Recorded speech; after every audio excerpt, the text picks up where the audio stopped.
2. Why do you support the free school milk scheme? Well, I support the free milk scheme for lots of reasons. If you think about the obesity crisis in this country, we have a third of children aged between 2 and 15 who are either overweight or obese. But at the same time, in the last 15 years, we've had a fourfold increase in diseases like rickets because of malnutrition despite the obesity. And this is especially bad in deprived areas. So I support the scheme that provides free milk for the under 5s in certain settings whereby they can get really good nutrition, which is low in sugar, high in protein, which provides all the essential nutrients that children need, especially children who aren't getting a hot meal at home and maybe skipping breakfast. Yeah. Why are you supporting the launch of the Oh, milk hang on. fuels? Just going to rest my hands. Ready? Alright. Go. Why are you supporting the launch of the Milk Fuels Children's Potential campaign?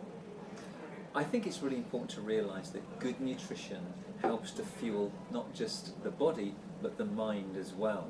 If you look at all the research on the benefits of milk in schools, then you can see that not only is that little break during the school good for a child's social development, mixing with other children, having some calm time to think about what they're learning, we know that it improves their memory, their concentration and their creativity.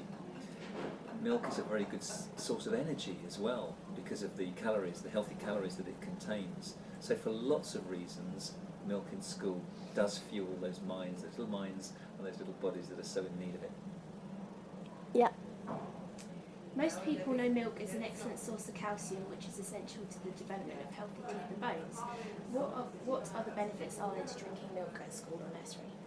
Yes, everybody knows about the benefits of milk in terms of the calcium content.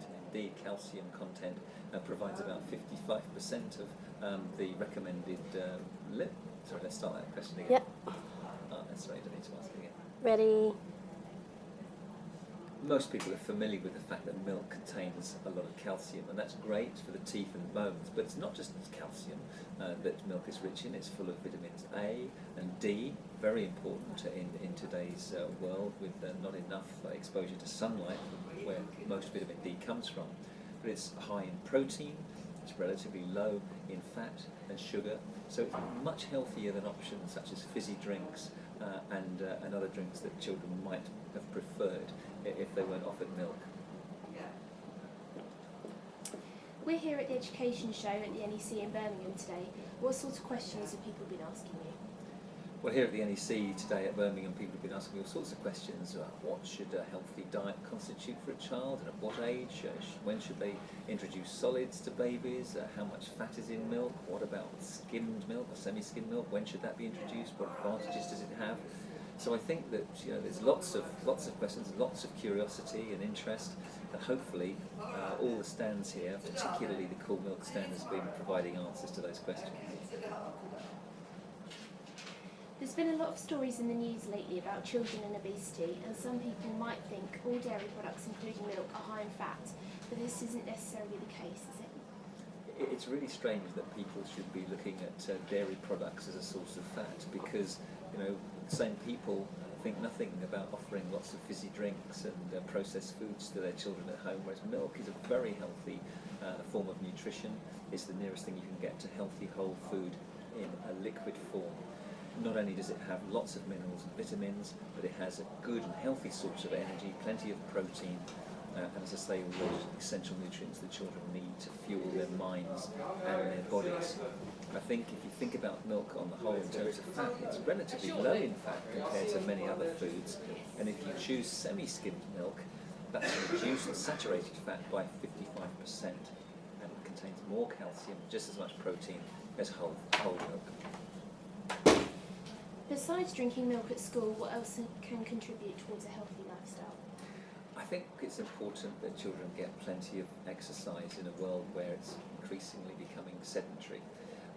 Children might prefer those electronic games, they might prefer to sit in front of the TV, but actually physical exercise and lots of activity every day is really important. No matter how good the nutrition is, little bodies need plenty of exercise and activity, so I'd certainly encourage that. I think also we need to think about children's psychological health. I think it's good to sit down and have meals in company of the rest of the family and other children, not in front of the TV necessarily all the time. I think it's important children can communicate, have time with their parents and their siblings to discuss issues that impinge on them. And I think, far from playing too much on the electronic games, I think, good education, reading, communicating with others with eye-to-eye contact, all of that is important. And I suppose finally, making sure they're not overstressed, that if they've got any issues, they can raise them with either teachers or parents. And if you've got balance of no stress, plenty of activity, good healthy diet, they can't go far wrong. Yeah.